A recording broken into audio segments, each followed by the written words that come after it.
नाज़रीन तव्हांखे अहम ख़बर ॾींदा रतोद्रो में गैस्ट्रो जो मर्ज़ तेज़ी सां पखणण लॻो। गुज़िरियल हिकु ॾहाके खां 1000 खां 4 खां 5000 माण्हू उन मर्ज़ में मुब्तला थी विया आहिनि।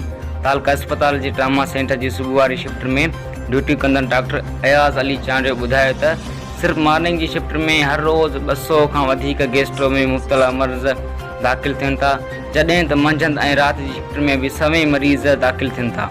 ऐं जॾहिं त गैस्ट्रो में वरितल 5 वेरियनि जी पोपरी जेका गैस्ट्रो सबबु घर में फोती वई हुई उनखे वारस अस्पताल खणाए आया।